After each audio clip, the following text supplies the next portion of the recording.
It's Bondzee Live. It's Bondzee on YouTube.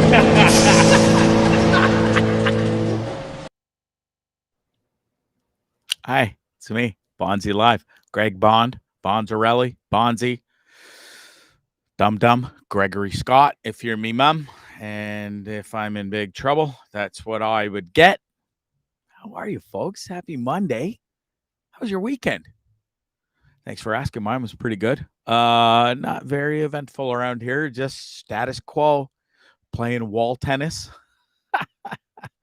Chipping the old golf ball around because there's a couple holes here. Lots of walks with Tucker. Now, wall tennis, I'll tell you what, mister, that gets your ass into some serious shape. Holy cripes. Like, it's pretty funny. I never realized how, you're just back and forth with yourself. It's almost like, but it turns out it's a pretty damn good exercise. Like, holy shit. I honestly was blown away. I'm sorry. I'm trying to find the show on Facebook here, and it's not letting me. Let's go to profile. There he is. Hi, Greg. There he is on the old Facebook. Thanks for watching, everybody. How the hell are you? It's Bondzee Live on Tripping with Bondzee on YouTube and the Dean Blundell Network, which I'm so proud to be a part of. There he is, my boy Diener. Killer shows lately from the guys, and I don't know if you caught with James, our co-host on there, James DeFiorier from Black Ball Media. Him and Lachlan had a really nice chat Saturday night. And if you missed it, I highly recommend you go to either Blackballed Media, James's site, any of his things. But number one, just go to deanblundell.com and you can find it there. And it is a riveting hour and 14-minute conversation. And James brought it up today. And that night, he was like, whoa, didn't even feel that long. And it didn't. I watched it. It was just like, so watching my two buddies, my co-hosts, my new friends. They're not even new anymore. I've worked with these motherfuckers for a year. It's pretty wild if you think about it. Like, poof, a year, like just like that. Seems like yesterday I just sold my house, everything I own, bought this bus, working on the Dean Blundell Network now, and then look at us go. Anyways, their show was riveting on Saturday night. It was a great chat between two fellas who quite frankly have rather different opinions on a lot of things in life, if you don't mind. Gwendolyn, thank you so much for watching. She says, good evening, Bondzee, and good evening to you, Gwen. Pleasure. My boy, Donald Brenton, he's watching. Glassy, even in folks to everybody, he's working hard backstage. He's all proud, too. You should see him. He's got a big old shit-eating grin on his face. He got us, his first guest, if you will. And he's proud of it, and he should be. Where is he? Hi. Hi. How you doing? Hey, congrats, bro. That was cool Thank of you. you. It would have slipped by my radar. I didn't see her tweets or whatever, and it somehow came across yours. But it's a lovely girl by the name of Mercedes Nickel, 4-time Olympian, snowboarder. You reached out to her, and halfpipe. You reached out to her on Twitter and said, hey, we'd love to have you on Bondzee Live on Tripping with Bondzee on YouTube and the Dean Blundell Network. And what was her words? Absolutely. And so, yeah, we worked that out. So she will be joining us on Wednesday, folks. Really proud of you, Glassy. Great job on that. And keep grinding. Go get us some more. All right, buddy? Rock it. What a guy. Gets us a sponsor, gets us a nice guest, an Olympian. I don't think I've interviewed an Olympian yet. I'd have to think back. Maybe I did. Maybe I didn't. I don't know. Been at this for 2 years now. Can you believe it?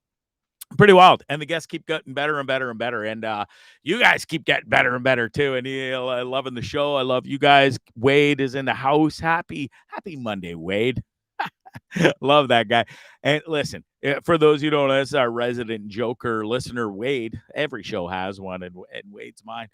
Funny dude. He's got his own podcast as well, which we had a great time on Friday night. It's almost like the after party of Bondzee Live. You go join the Wade Holloway show. It's the Bitch Fest, Friday night Bitch Fest, and it's awesome. I always have fun on there, and I think it was half the Dean Blundell Network was on there Friday night. It was me. It was Glassy, my producer. We had Ryan Lindley.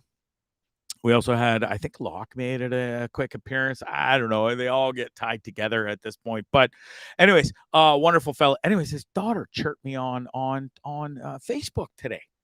And I was like, man, that apple don't fall far from the tree. I was talking about my three. No, I was the golf picture. I posted this lovely golf picture. You got that in the background there, Glassy? Yes, you do, you fuck. I put it in there. Do I have to do everything around here? This one. I posted this lovely picture, and Wade's daughter was kind enough to say, "Oh, Bondzee, how many balls did you lose that day? You started with 3. Do you still have 3?" And I thought, funny. She's a funny girl. That's Wade's daughter to a T. Don't worry, Glassy. I got you, buddy. Back there. Oh, he's still thrilled about getting his guest, and he can't even keep up with the show now. Anyways, what else? Wade says, I got bad news for you, Bondzee. You've been on my podcast more times than Locke. Locke's been to my place more. That's okay. I got more appearances on your show, so that makes me feel better. Anyways, your daughter's a funny little individual, and like I said, apple doesn't fall too far from the tree. All right. Also, another special guest coming up this week. Oh, besides, I didn't even promote our great guest tonight, Sammy Kohn. There's the girl Wednesday, Mercedes Nickel. But tonight we've got Sammy Kohn, drummer, amazing Canadian band. Started back they actually formed in 1988, put out their first album in 92. Wonderful album, McLaren Furnace Room. We're going to get into all of that. It's such a cool band, too. The lead singer is a real piece of work, a great front man. You can just tell there's those certain guys that just meant to be the front man. And he was a great front man. Drummer Sammy Kohn will join us coming up at about 6 minutes from now, as a matter of fact. And I got so many questions for him because the Watchmen were around. They weren't the greatest of Canadian bands and stuff, but you had a lot of competition out there. In the 90s, it was tough. You had The Hip, you had Our Lady Peace, you had so many other great bands. Back then, Sam Roberts, the Trues, the list was big. But listen, the Watchmen have nothing to shy at. I love them, always loved them. Saw them at a tiny little bar in Barrie, which I'm going to bring up to Sammy. I wish I could remember the name of what it was. It turned into a Chinese buffet, which I'll talk about too. Also, so we got that. We got Sammy Kohn coming up next. Easy for you to say, Bondzee. Sammy Kohn coming up next 5 minutes from now. And then also on Friday, we got Canadian curling legend Glenn Howard, personal friend of mine. Used to be on the same golf team together when we played in the golf league at the Midland Golf and Country Club. Love that golf course too, by the way. If you're ever in the Midland area, I highly recommend you go check it out. Also, a sponsor. The show is brought to you tonight by our boy Positive Mike's Brewing out of Alberta, Canada. Dude's got some sick beers. You got to go check some of these flavors out. And there's some really cool names too. Oh, and before I get to that, the Positive Mike's t-shirts are almost gone. All the XLs are gone. So for you fat fucks, maybe get a large, maybe even a medium. It'd be your motivation to maybe not get bum cancer. And go get the finger up the bum, get your prostate checked. It's for a great cause. And if they sell out by I think he said Saturday, his wife will donate an extra $50 to the Movember cause, which is the prostate cancer thing. And you should all go support that for sure. Get yourself a Positive Mike's t-shirt. If it doesn't fit now, get to the gym, you fat fuck, and maybe it'll fit later. All right? Get the large. Get the medium. Get a small. Maybe it could be really skinny, like what's his name? Mick Jagger skinny. There's all the wonderful beers. You can get Swamp Donkey. That's kind of what or One Wit Wonder. Those are my producer's favorite beers. It kind of goes hand in hand. They also got Cherry Your Head in the Sand. Sounds like a little fruity bit of beer there. And then you got the Bajan Flying Fish Rum Lager. It sounds delicious. My favorite, TKO'd Jalapeno Wheat. That would be right up Bonzarelli's alley if he was drinking Scoosters these days. Scoosters, nickname for beer. Used to call him that back in the old day. My high school, Westdale High School friends, if they're watching from the Hamilton region, would know the word Scoosters. I haven't used that word in so long. It just came to me. Hey, Lindley, how are you, bud? Rock on, he says. Bondzee, rock on to you too, sir.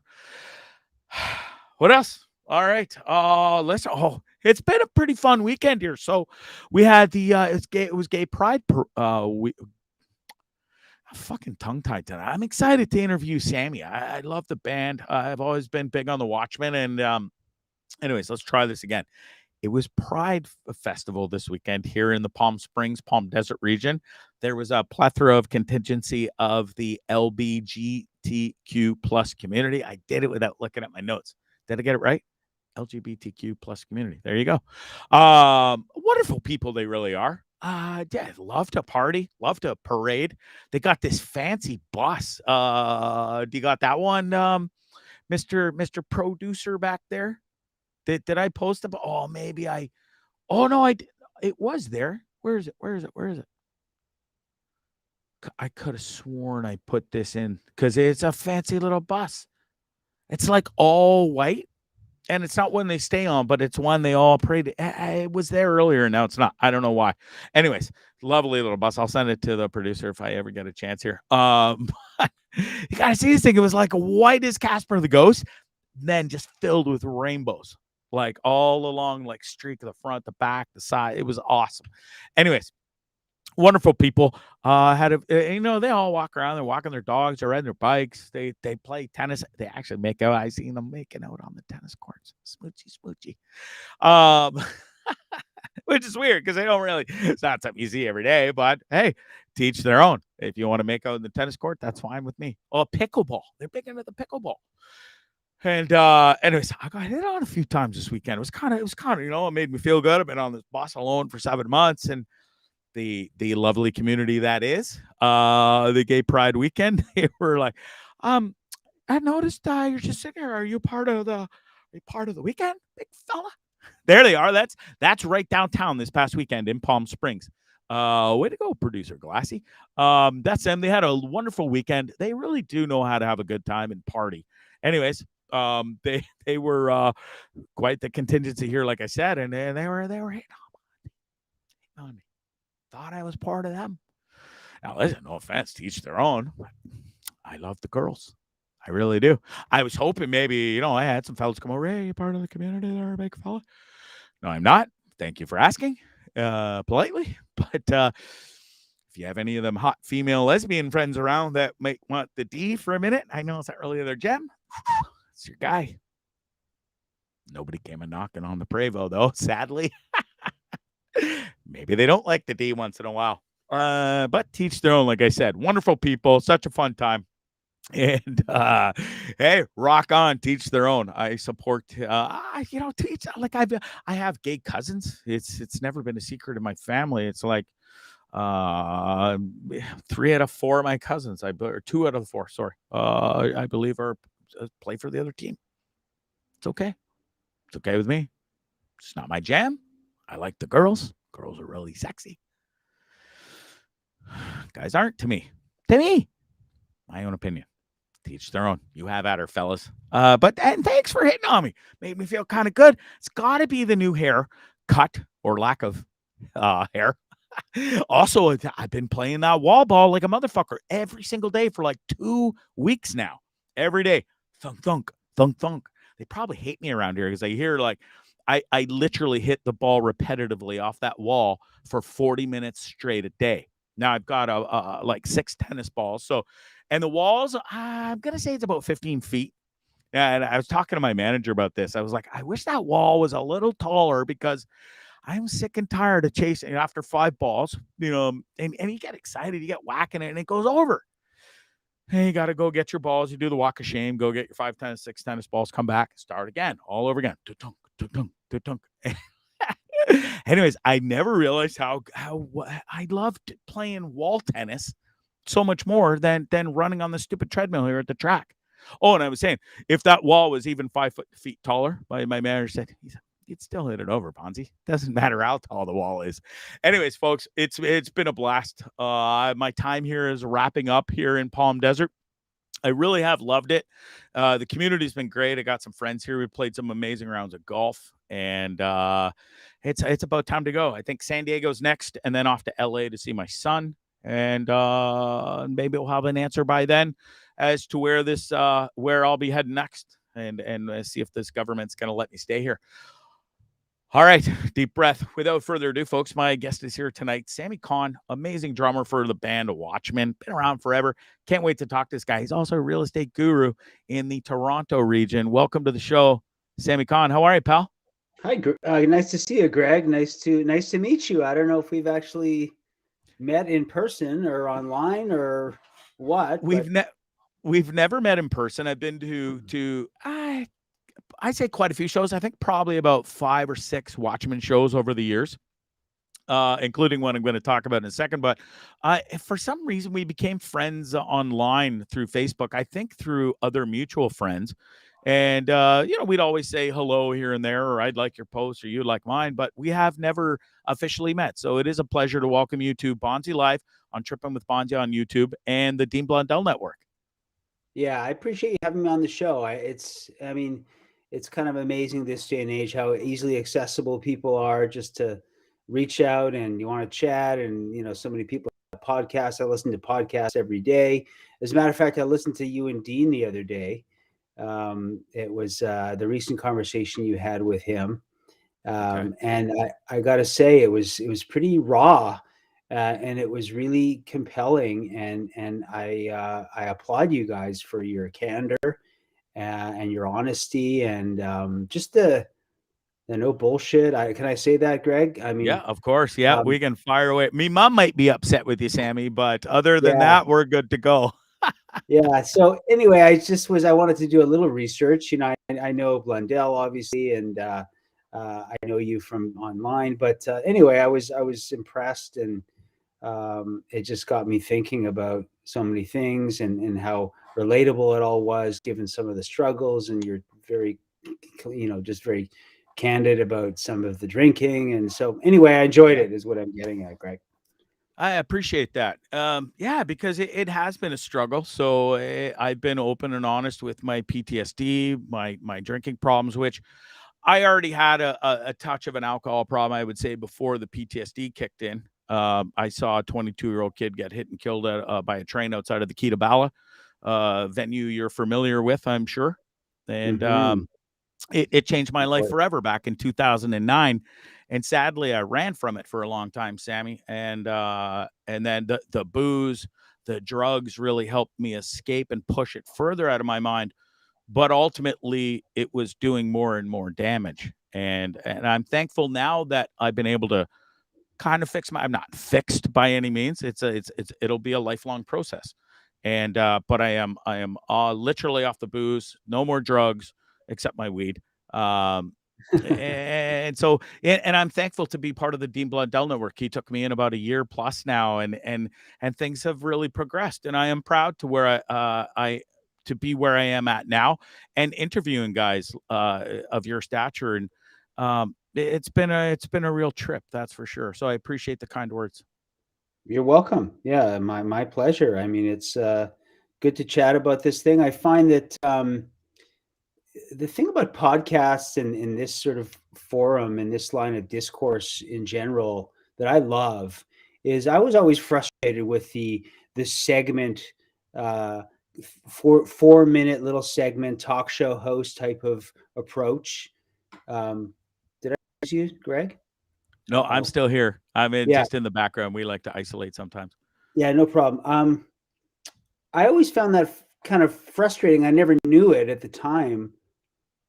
In terms of trying to sort of not get to know, but just get an understanding of certain artists that you admire, what they're going through, etc. It was always sort of just the talk show scene. And then I guess 15 years ago, podcasts came around, and that long form, open-ended, unedited, warts and all type of forum kind of entered into my life. And it's something I love. So I'm kind of glad to be part of it too. I've been on a lot of podcasts. I used to do a podcast with a friend of mine a few years ago. But in any case, yeah, I'm glad to see you guys are doing this, and I'm glad you reached out. So happy to talk about myself until, with anybody who cares to listen, Greg.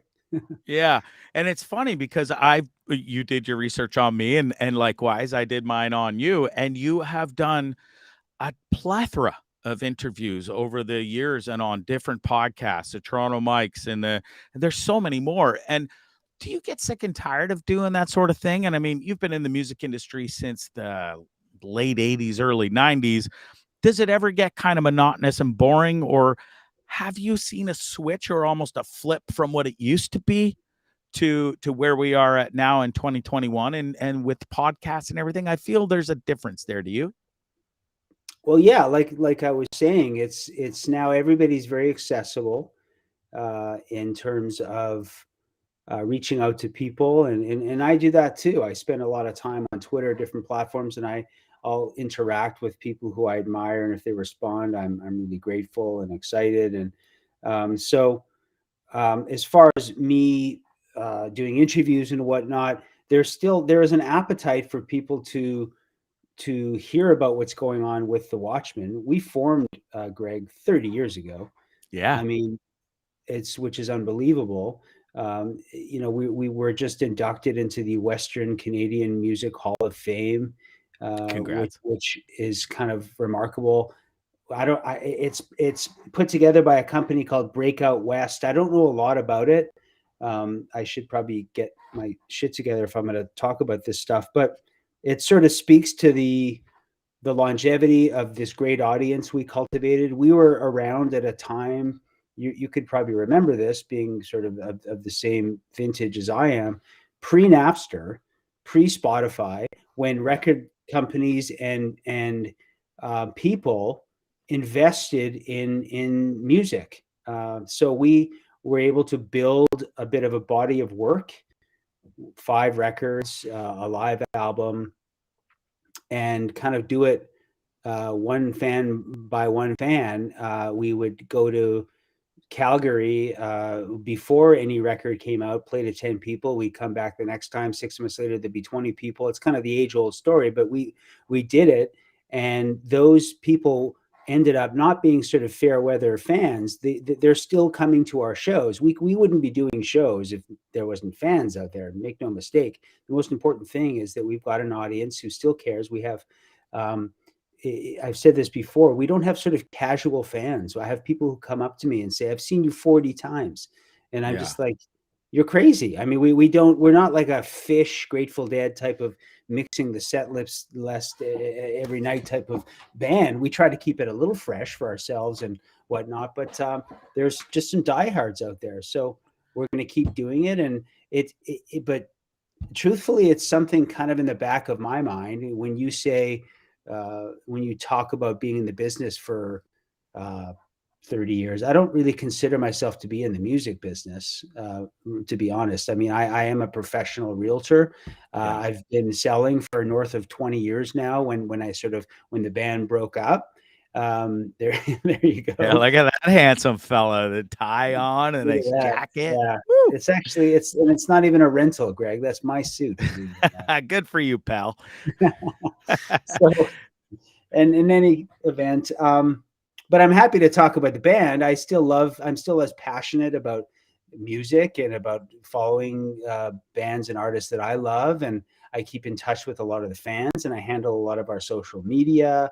And I'm still very, very proud of what we accomplished, because I know it was something that we devoted ourselves to 365 days a year 20 years ago. And that hard work still pays dividends for us now, where we can go out and play, 5, 6, 10 shows a year to a great set of fans, which is not something I take for granted.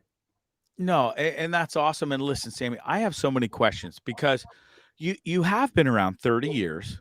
But you've also been in the real estate for 20 plus years, and we're going to get into all this. So Yeah. I remember, here's what I remember. I saw you in a tiny little bar in Barrie, Ontario. And if you remember, there was like a hotel motel behind this place, and it was on Dunlop Street. I don't know if that rings a bell.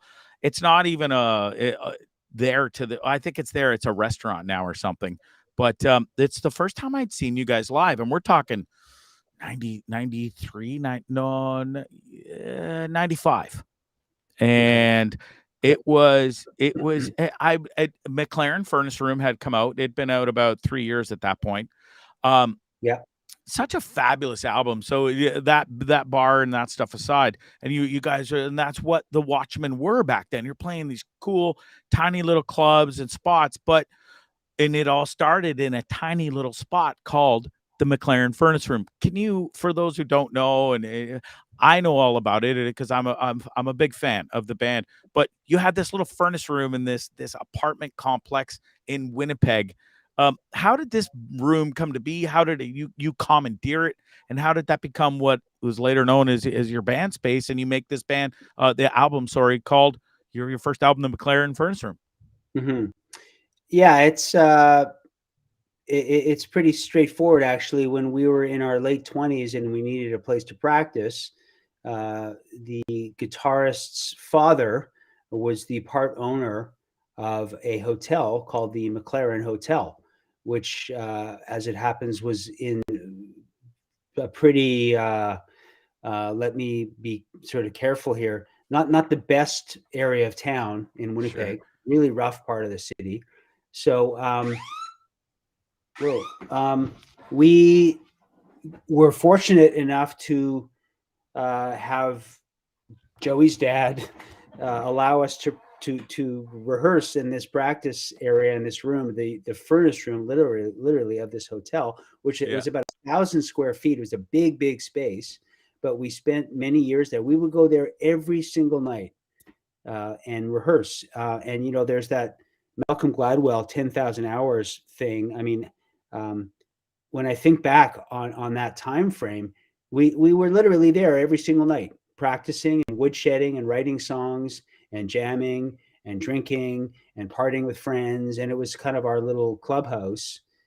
So at the time, we just considered that the best title for that album was McLaren Furnace Room, because all the songs were pieced together and written in that room. So a lot of really great memories from that time, for sure. No There doubt. it is, right there. Yeah, I've got a picture of that. I've got a picture of that. It's vinyl size, Greg, of that cover in my powder room bathroom on my main floor right now. It's That's awesome. great. Yeah. I loved everything about the album. I loved the cover. I loved the concept of it. Were you prolific in writing? Was it a big part of it? Were you a big part of that process in the band, or were you more just because you seem to me as like, now I see two sides of Sam. I see the drummer who's like, you're pretty just laid back drummer, but back there, which is, I love the way you play drums, because I find the Watchmen band heavy in the drum sound, but you were never that drummer who was just like, in your face sort of deal, if you will. Where did drumming come from, and were you a good writer or like the writing process? Well, I have always been a very song-oriented drummer. I'm not, kind of a chops drummer, following Steve Gadd and Vinny Colaiuta and Neil Peart, and I mean, those people are incredible, and it's almost like math the way they play. But was always way more interested in Charlie Watts. Was and is my hero. Just groove, straight 4/4 play for the song, timekeeping, grooving. I mean, the carpet that his drum kit sat on was more expensive than his drum kit. He had like a 4-piece little Gretsch drum kit with cymbals with holes in them. And you're talking about the writing. The band's writing evolved. It was evolving all the time, but McLaren Furnace Room, for all intents and purposes, was Joey Serlin's album. I would say that he wrote. Okay. I think he wrote every song on that album, because we spent 2 or 3 years before. Oh, nice. We spent 2 or 3 years as a band, sort of weeding out what our best songs were, and Joey was really the principal songwriter at that time. But when we lost our first bass player a couple of years in, we've had one lineup change in this band, and Ken was started. Lizard came in on the second album, correct? Came on the second album. Sorry, I'm a little tired, losing my train of thought. It's okay. He, as it happens, was and is a very he's a very busy bass player. Truthfully, he plays a lot of notes. He likes to just he's like he likes like prog, and so it sort of solidified my role in the band as being a timekeeper, because if I was going to be a busy drummer, it would just sound like shit, frankly. So I really toned it down when he started. So the two of us, I think, were a good fit, because he's a little bit of a busier player, and I'm really understated as far as my playing, and I'm not. And I play that way because that's the best of my abilities, Greg. I don't. If I had more chops, I'd probably show those off. But I feel like you're too humble, mister. I'm not being humble. I play to the peak of my abilities every night. I do a few things flashy, but I feel better. I feel when I'm performing, if I'm laying a groove down and it's just sinking in and everybody's gelling, like that is what I live for, as opposed to just fancy chops. So, but as far as the writing is concerned, we evolved into a band that did a lot of group composition. We'd have individuals bringing in their own compositions as well. But I think the best stuff we wrote was when we wrote as a team, when we're all unified and kind of firing together on and having one goal. Because there was always fragmented times when somebody wasn't as interested or whatnot. But when we were all in the same room and we all had one agenda and one purpose and one goal in mind, we were kind of unstoppable for a few years there. Yeah, it's pretty cool. So McLaren Furnace Room, it's your first album, and it went gold, and there were some big hits off of there. We got Cracked, Run and Hide. It was a heavy one. Did that song cause some grief from the outside world as a band? Because I mean, the first line in that song is, "I hate to see you lying there curled up in a ball. I hate to smash your pretty face against the fucking wall." Now, did that line get you in trouble or the band in trouble? I mean, we know now, but we're talking, this is 30 years ago. What kind of backlash did you take from that, or any? It's honestly, it's been so long. I mean, I remember we anticipated there being some backlash or just some response. I think we put in a press. You just knew it was going to be misunderstood, basically. Yeah, you have to speak to the Joey about that in terms of what his sort of intentions were. I think he was writing it from the perspective of the abuser. I'm trying to remember what he would often say. And it wasn't him, of course, advocating that type of behavior. But I think also, I remember, I haven't thought about this in years, Greg, but we had our management company thought it might be prudent of us to provide some charitable funds to women's shelter at the time, because we were making it clear that wasn't something that we were trying to advocate for, or anything like that, of course. So we always like to write about things that had a little bit of meaning. It wasn't fluff. It wasn't just about kind of sex, drugs, and rock and roll. Do you look back on that old album now, 30 years later, Sammy, and go, holy shit? Like, hey, I just kind of caught you off guard, if you will, because it's been 30 years. 1992, I believe it came out, and that's a long time ago, and so much has changed. Do you still look back and go, I kind of dig those songs, or you do look back and kind of cringe and go, oh, that was the start, and we did so many bigger and better songs since then? I look back with a lot of pride. I don't listen to the records because I just don't really get a lot out of going back and listening to my music that I've recorded. Interesting. Never. It's been years and years and years. There's a few. Certainly, I'm sure that there would be some cringeworthy moments. There's some songs that kind of don't make it into the set list anymore, that aren't as quality as they could. But then on the other side of the coin, there's 2 or 3 songs on there that we still play 30 years down the road. So they've certainly stood the test of time, which is kind of remarkable. Yeah, it really is. And then you move on and you go to the second album. Now you this is where Lizard comes in, and you make this banger of an album. It went platinum. It was your biggest one. And you got songs like, it opens with 34 Dead Street, which is a great song to open the album with. You've got Boneyard Trees, Wiser, All Uncovered, which is like an anthem still that you guys play every single show. what changed from album 1 to album 2? Was a big part of it the new guy coming in, or? I think it was, in all honesty. I think it, I mean, remember that we probably played 100 shows or 150 shows from the time that McLaren came out and then the Trees came out. So you can't overstate the importance of that kind of education. We were continuing to write and evolve, and we just had one more lever to pull as songwriters, where we would write as a group. And Ken came in with some pretty fully fleshed out ideas that we gravitated towards, and I think that pushed Joey to maybe continue to write great songs, step up his game even more. I wouldn't say it was competitive, but I remember at the time we were working to see which songs we're gonna get on the album In the Trees, and there was a lot of odds and ends that didn't make it on the album. We did a sort of actually a reissue of In the Trees about 6 or 7 years ago, and there's a companion disc.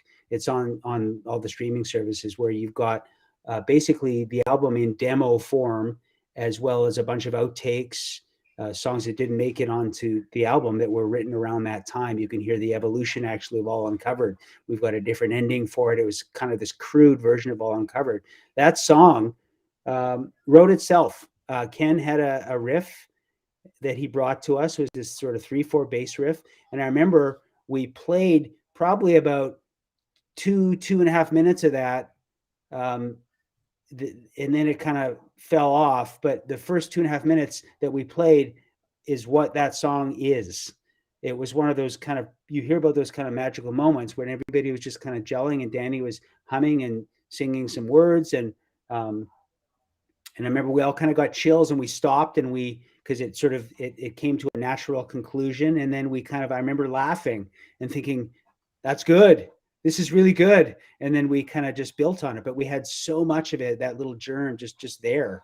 And that kind of stuff, when that starts happening, first of all, you're very lucky, because that type of, I'm not going to say magic, because that sounds so pretentious, but it was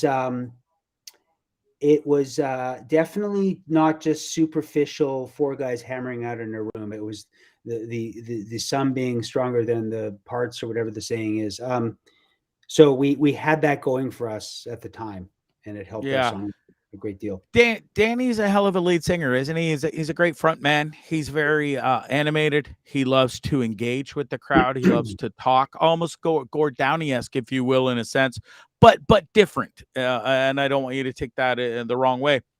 I'm certainly not comparing the two, but they definitely have their similarities. And I always enjoyed watching them. I love watching old video footage on YouTube of you guys back in the day, and Danny's always been there.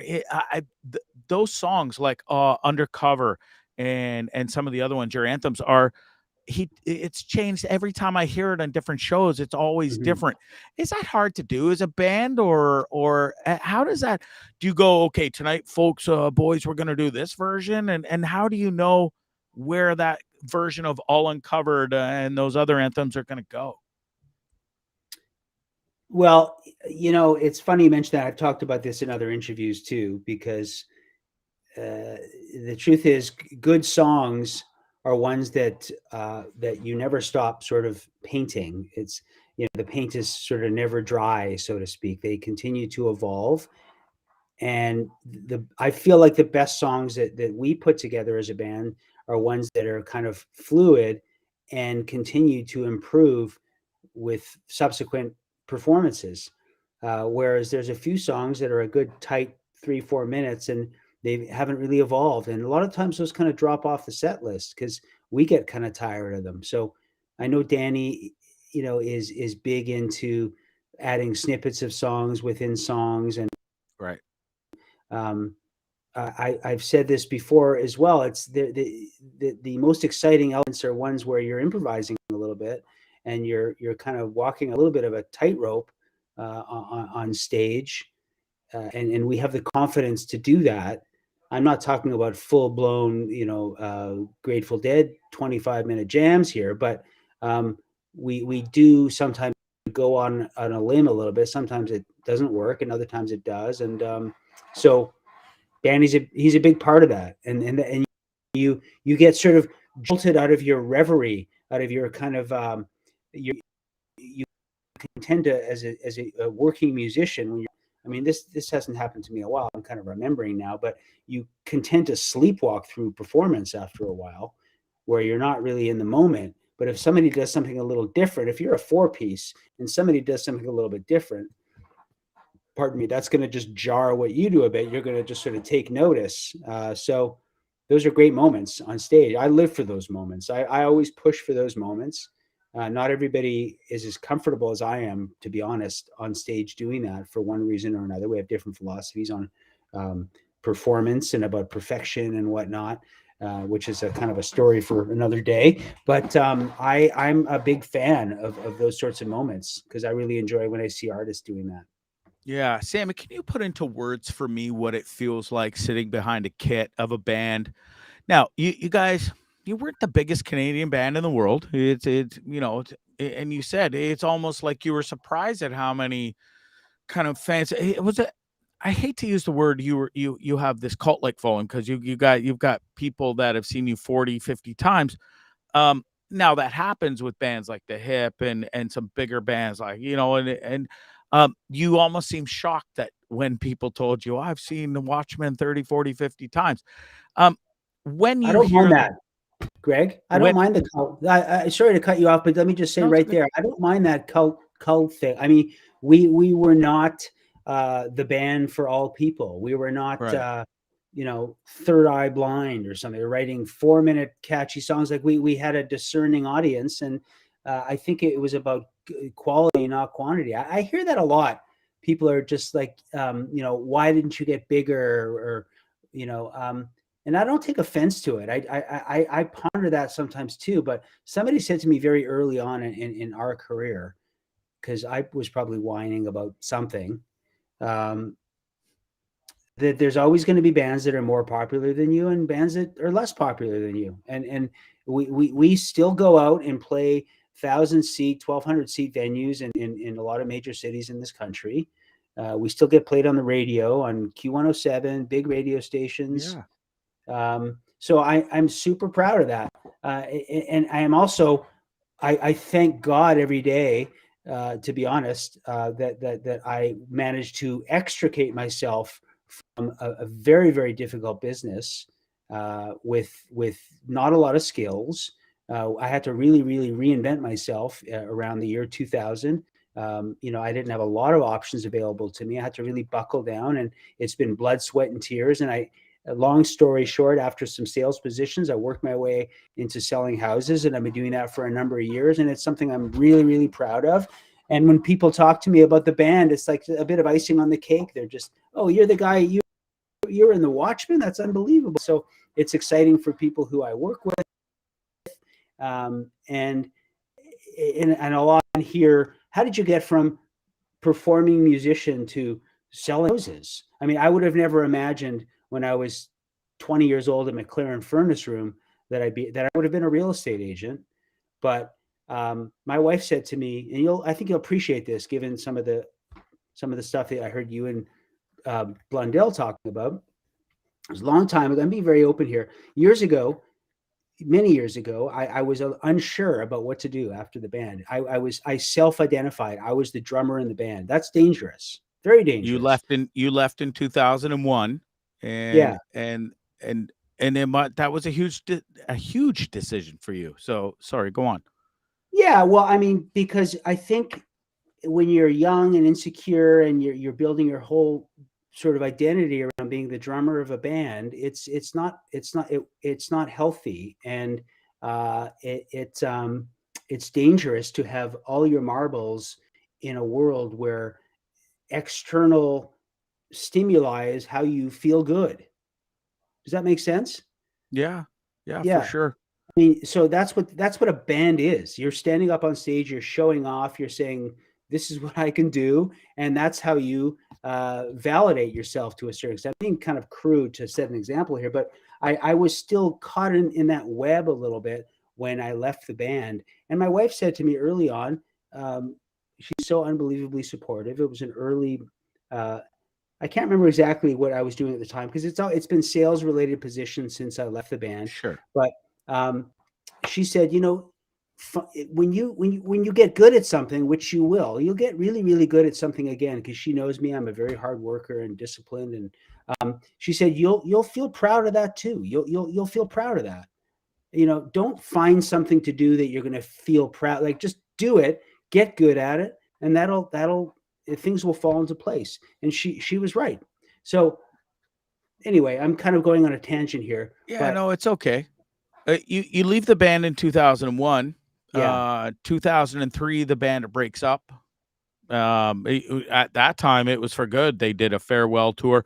Did you have a premonition that the band and everything was winding down and coming to an end? Is that why you left? Is it part of the reason you left in 2001, or? It was a combination of things. It was my heart was not into it anymore. We weren't getting along. It was difficult to be living on the road in each other's faces because we weren't communicating. We were young and not that wise. We didn't treat each other that well.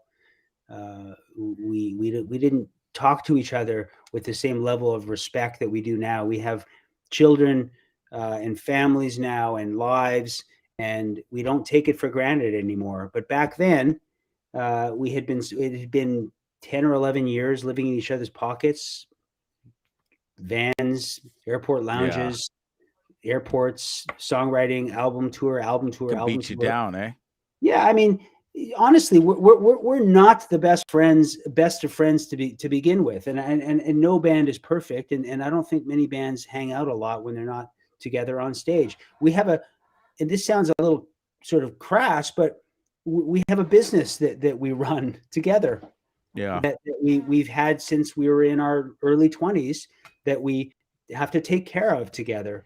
And we have, I think, a lot of mutual respect now for each other, and it's more meaningful now than it was back then. But to answer your question, it was a horrible time. I mean, I was very young, and I did sort of see the end of things coming, and I wanted to find out what was kind of next. And there's different stories about what kind of really went down, but it was pretty ugly. We didn't talk for a number of years there. Yeah, and as a fan, I was devastated that you guys kind of just ended it when you left, and then 2 years later it was over. And then 2010, you guys reunite for a show at the Horseshoe Tavern. Right. What changed everything in the dynamics, and what kind of made you friends again and go, hey, was it just a simple, hey, let's pull our shit together and fucking make some music again or play some music again? Or was it that simple? It was pretty simple like that. We were sort of testing the waters with each other. I think we went for a beer first. We were on college and we all met for a beer, and it was a long time ago. And we just had some laughs. I mean, I can honestly say there is nobody who I laugh with as wholeheartedly and with as much emotion as I do with those three guys, because we have so many crazy memories of stupid things that have happened. And you remember that night in that hotel where you threw up in the bar, and where you did this. I mean, just like stupid shit, but it's absolutely hilarious. I mean, little inside jokes, there's thousands of them. So I think we missed each other a little bit, and then the shows felt great. We were playing great because there wasn't the extra bullshit of all the baggage that was there. I mean, make no mistake, there's still baggage, Greg. I mean, we have a lot of history together. It's not easy for us, of course, but we do our best. And thankfully, like I said, I don't have to live with those guys anymore, and they don't have to live with me. Yeah.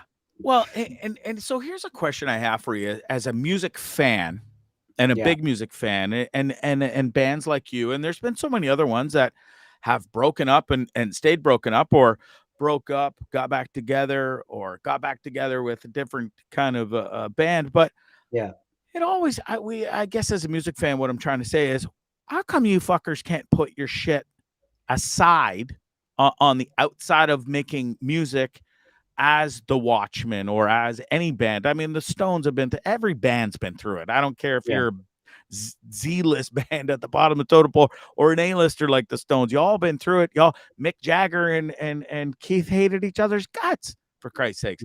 Yeah. Why can't you always put the personal stuff aside and continue to make music as a business, as you call it? Yeah. It happens a lot. Did it ever cross all your minds to continue that way, or like why just a full breakup? Well, are you asking me why years ago we decided to put Well, a yeah, fine because I mean, point on? ultimately, when you went out on the road, and whether you liked each other or not, or were getting along, you still made great music together. You played great music together. People loved you, and Yeah. then poof, kind of the Watchmen were gone. Could that have been fixed back then, or was it the right decision? There wasn't the appetite for that. I mean, we had we had exceeded the natural lifespan of a band by 3-4 times. We were together for over 10 years, and Does money play a factor in that, if I may ask, and not be too crash, or is it? As far as did money Well, I mean, add you guys the to go out tensions and play between us? gigs, you're gonna sell tickets, you're gonna do fan. You have your cult following fans. Yeah. Anytime you played, it must have generated some income. No. Well, I mean, certainly, yeah, it was our livelihood, and right now, it has to make sense in terms of our finances to get that kind of show on the road. We have crew and we have flights, and we have to make it worth our while, because the truth is we all have day jobs. So now when we agree to do shows, it's got to sort of make sense in terms of Sure. the money. Once we're and we've flown to the show, and it's almost, we almost forget what we're earning. We'll say, what are we making tonight, and that sort of thing, because we're enjoying it. But as far as breaking up, I mean, every band breaks up. It's Yeah. just it's like we and why don't we stay together? And because we don't want to. That's the simple answer. Is Yeah. we just writing music with people, it requires a lot of trust and a lot of patience and no ego. We right now, the best we can do as a band is get out there and play great shows, and that's kind of the extent of it right now. We haven't really gone down the road of let's make an album together. I don't even know. Yeah, I I was mean, does it about to really, ask, is that in the horizon? Has it even been talked about at all? not a lot. I mean, not a lot. I mean, we certainly. I don't think we have the time or energy to write songs like we used to, where we would Yeah. spend hours and hours on end trying to sort of walk into a room and leave with a song 6 hours later. That was painstaking, but it worked. And when it was the only thing we did professionally, it's what my job was. I mean, it's that's what you have to do when you're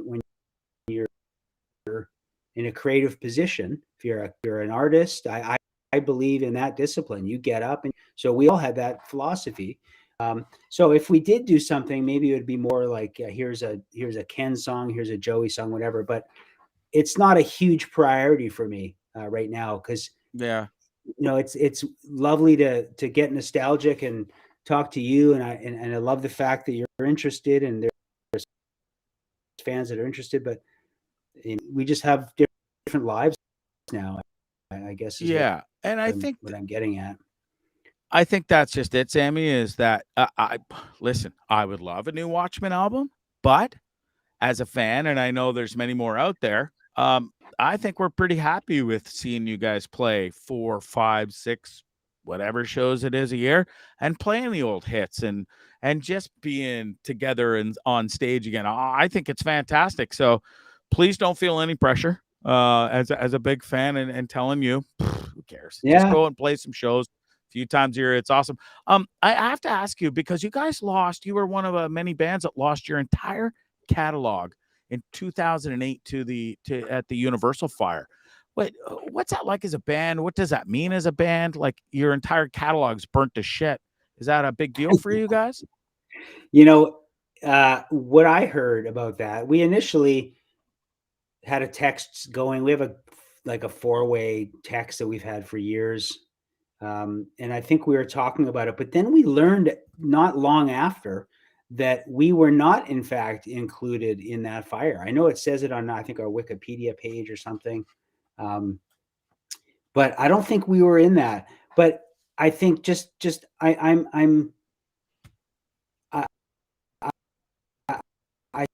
think just by virtue of the fact that I don't even know, to the fact that it was fairly meaningless to us. We're not a band that really was interested in, we need to own our master tapes. And, there's, if I'm being financial upside to the Watchmen's catalog, and I'm just, calling a spade a spade. We are a working band in terms of live music. That's the way everybody makes a living now. We do well in the circuit that we're in right now, and that's what we sort of gravitate towards. But I think honestly, Greg, it made for some amazing headlines when the whole Universal catalog blew out. Like Tom Petty, that is something that would affect him in a big way, I'm sure, where there's a huge catalog, and it would be really disruptive to the arc of his reissue campaign happen for the next 20 years. But for us, it really didn't have a big impact. Okay.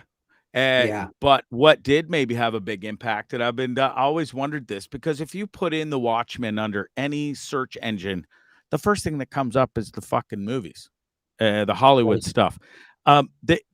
Did that piss you off, or has it helped you in a weird way to get the band more attention, or it really is just pish posh, wish wash, not a big deal?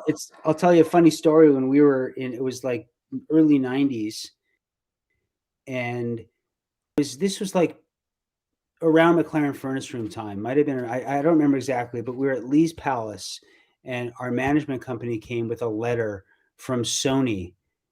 It was a cease and desist letter because they had something called a Watchman, like a little TV. You remember that thing? Like a little Watchman?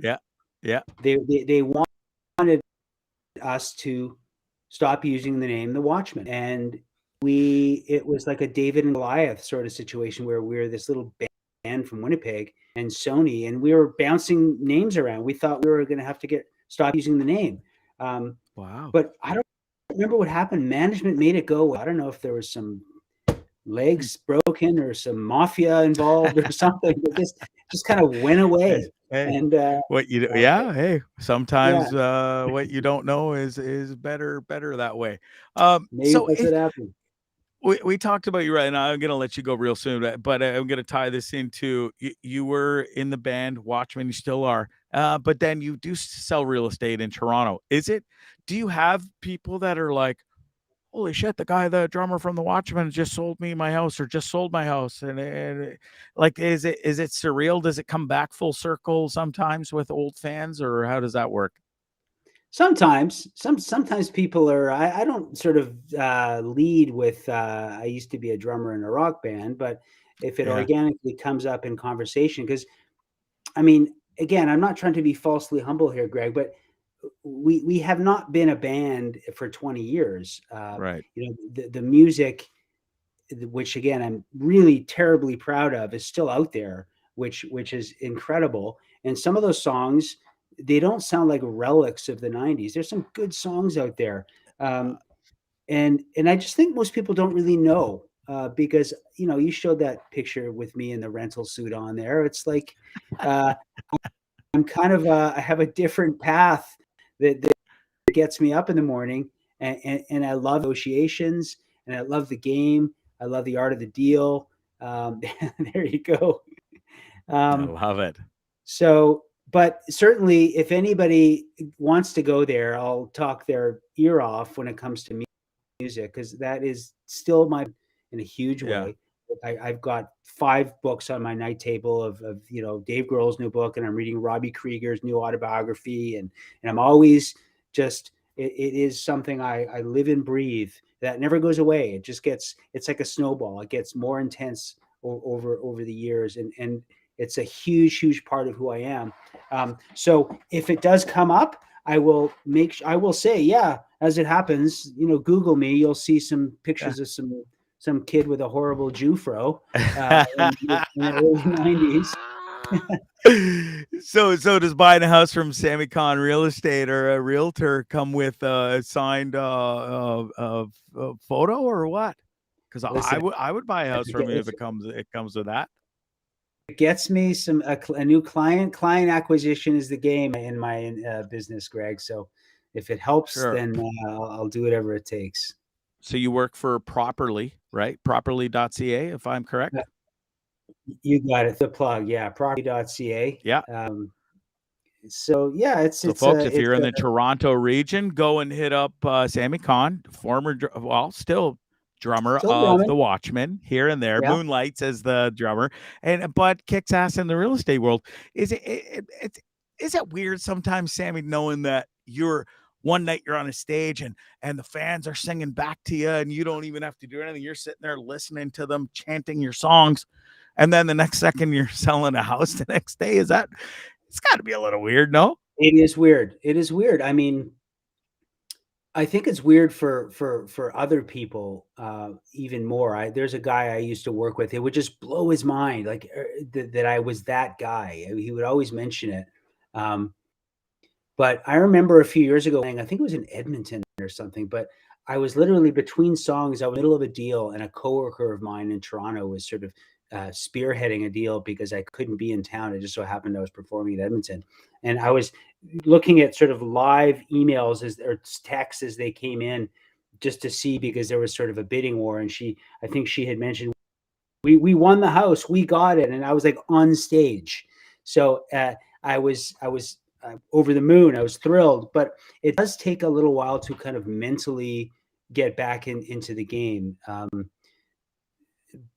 Because I can't just waltz on stage in front of 1,200 people and just and not be nervous. And I need to be prepared. We practice still. A show, we'll be diligent about writing set lists out and communicating what we sort of want to accomplish that night, or what have you.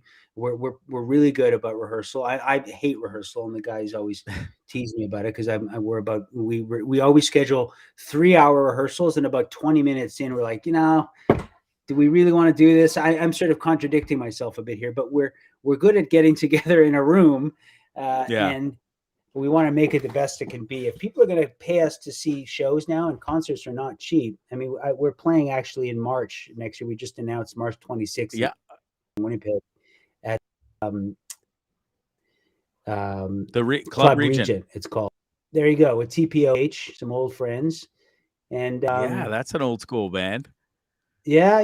We used to open up for those guys when we used to come to Toronto, but so yeah, we're I don't remember what the question was at all, not even close. But, that's but yeah. okay. Well, I got two. Just to finish that thought. Yes, it is. It's a bit of an adjustment, but and it take a bit of practice, but. There is definitely some muscle memory that kicks in when we're on stage. We hadn't played in close to 2 years when we played in Edmonton last August, and it was kind of like riding a bike. It was our first show. I'm not going to say post-COVID. Ottawa was pretty lenient in terms of COVID. Edmonton. But yeah, it felt great, but it was a little rusty for sure. But anyway. Do you play the drums every day, Sammy? Is just to go and unwind, or is it something? Where are we at with how often do you play? If I put my camera, you'd see I've got a little drum kit in this area here. I don't.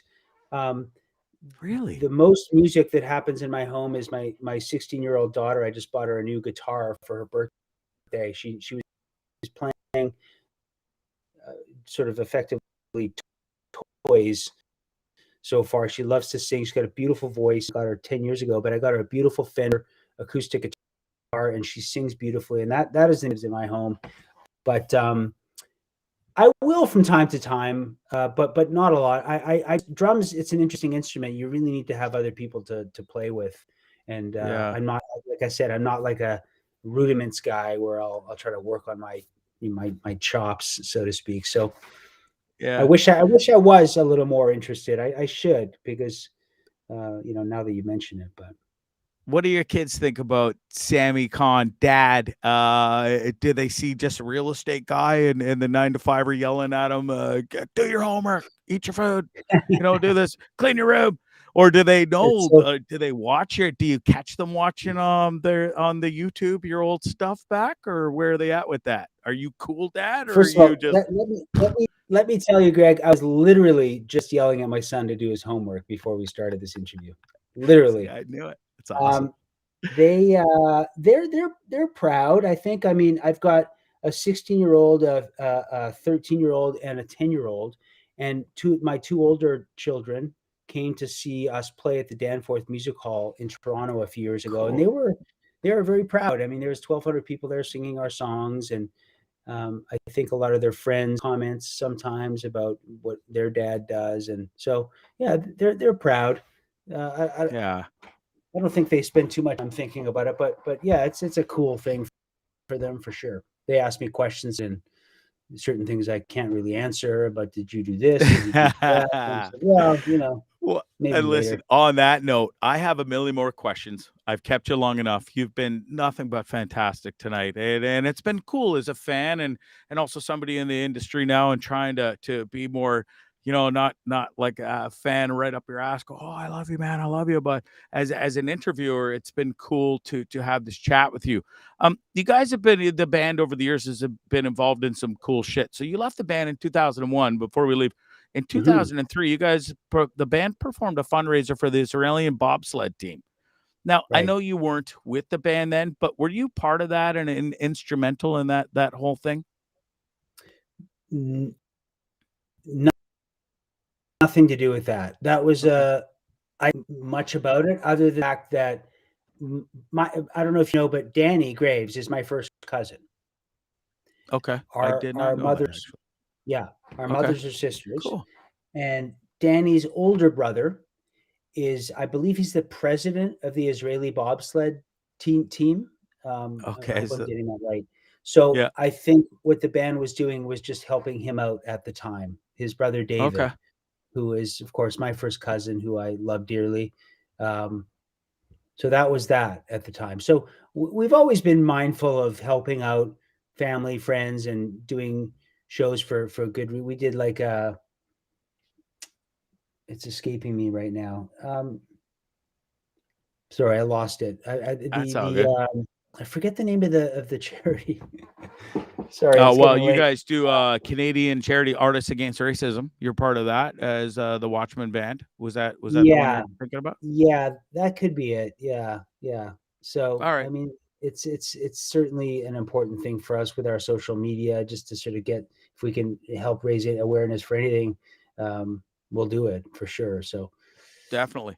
Well, people can find you for the real estate stuff at Sammy Kohn on Twitter, and on Twitter and Instagram, as well as Facebook. You're all over the place. So if anybody is in need of buying a house, selling a house, anything real estate wise, go check out my boy Sammy Kohn. Properly.ca is the real estate agency you work for.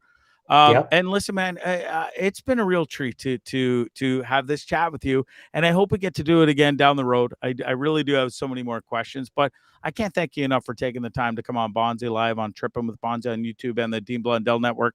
And I appreciate the kind words that you started off the show with, and that the fact that you did some research on this hooligan that was going to be interviewing you. So it's been a real treat. I appreciate it, Sammy. My pleasure, and thank you. And listen, let's do it again anytime, Greg.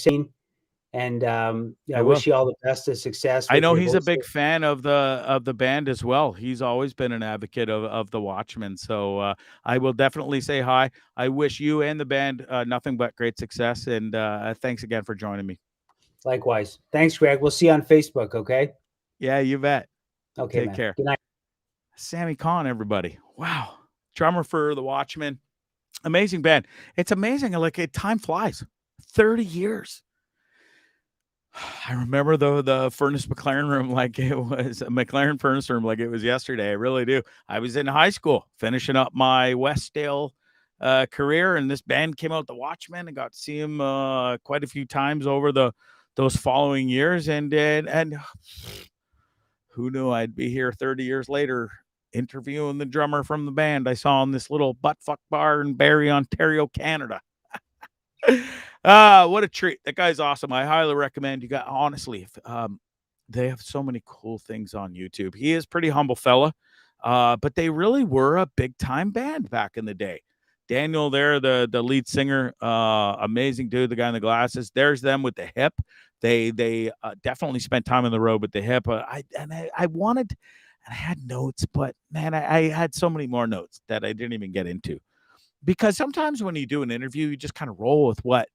Sometimes you interview guys that are great talkers and you listen, and then you ask questions from what they say, and it kind of diverts off of kind of your agenda, but that's okay. Because you can kind of bring it back, and sometimes you just miss some of the questions you really wanted to ask. That's why you have them on again later down the road. All right, folks, it's been an hour and 10 minutes. It's Monday. I'm done. I'm tired. It's been a great show. Really happy. I had a fantastic time talking to Sammy.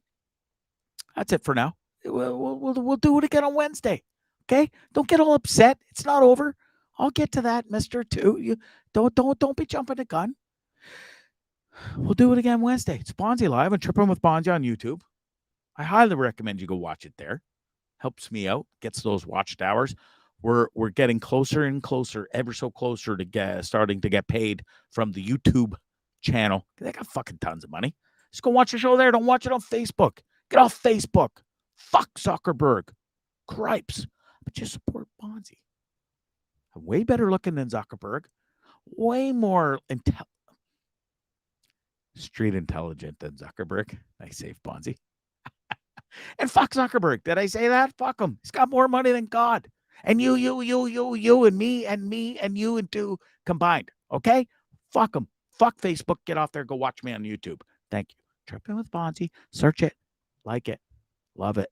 There you go. You can find me at Bondzee Live and all the other social media outlets as well. Twitter, Instagram, TikTok. Good Lord. Anyways. Thanks to my sponsors tonight as well. Positive Mike's Brewing Company out of Alberta. I'm telling you, this dude's got some badass beers, and you need to go test them out. Order them. Call them up. Text them. Email them. Twitter them. I don't care how you get a hold of him. Just get a hold of him. He'll send you some beers. Delicious flavors. Look at these flavors of beers. TKO'd jalapeno wheat. That's Bondzee written all over it right there. If I was pounding the scoosters back. But I'm not. But that would be my go-to. You've also got some Swamp Donkey. You got some Asian Flying Fish rum log. I don't even know what the hell that is, but it sounds delicious. I'd say it kind of makes me want to drink, but it really doesn't. I'm not sitting here going, oh, Jesus, Justin, these beers make me want to just and wreck my whole sober-ish stuff. But no, it doesn't. Cherry your head in the sand. Sounds delicious. Sounds fruity. Maybe you'll like it. Maybe you won't. How about a half in the bag, half in the tea bag? I don't know. One Wit Wonder. That sounds like a beer for my producer. Anyway, it's Positive Mike's Brewing Company. Thank you so much for the support. Go check them out. They got a few t-shirts left. I highly recommend you go get one. Positive Mike's Brewing for a great cause of Movember. $25. Fuck, just go spend a few bucks. And then 5 of that goes to the great cause that is Movember and the prostate cancer. Fellas, if you're out there, it's a big deal. Go get the finger up the bum from your doctor. Maybe you got a hot doctor. Maybe you don't. Finger up the bum. Maybe 2 if they're feeling frisky. But at least you'll know you're not going to die from prostate cancer. Okay. It's a great cause. Go get the finger in the bum and support Positive Mike's Brewing Company. Thank you. Also, before I go, I'd be remiss if I didn't mention the greatest steakhouse in the entire world, Shakespeare's Fine Dining. They're in Hamilton, Ontario. All the celebrities go there from Toronto when they're there. You should too. The best steak, the best scallops, the best surf and turf, the best Caesar salad, the best service you'll ever get. If you're there and you got the runs or a big old dumper and you just got a drop that you just load and it won't flush down, guess what? They'll flush it down for you or plunge it. Just ask Tara Graves and her dad. They know firsthand. It's the best service you'll ever get in the world, and it's the best food you'll ever have in the world. Shakespeare's Fine Dining, Hamilton, Ontario. My boy Leo and his family will take great care of you. You guys are the best. Thank you so much. I cannot thank Sammy Kohn again enough for coming on the show tonight. Amazing, wonderful interview. We'll have that in a podcast form soon, coming to a streaming service near you. Also, Wednesday night, we have this lovely lady. Her name is Mercedes Nickel. She's a 4-time Olympian snowboarder. Have you been to the Olympics? Doubt it. She has 4 times. 4. So there. We'll talk to her Wednesday. We'll talk to her all about it. And then Friday, there's my boy, Glenn Howard, one of the greatest Canadian curlers of all time. He's also my personal friend, and we were on the same golf team together. And I can't wait to talk to him as well. All right. That's it. It's Monday. It's peace and love. You catch me on the Dean Blundell Show on Wednesday, as always. Usually Fridays, too, now. And sometimes any day in between. If he goes, hey, Bondzee, you want to come on the show today? I'm like, sure do, pal. Anyways, love Dean. Love you. And I love my producer, too. He's a pretty good guy. All right. That's it. That's all. See you Wednesday. Have a great rest of the week. Peace and love. Ciao for now. Bye. It's Bondzee Live. Bondzee on YouTube.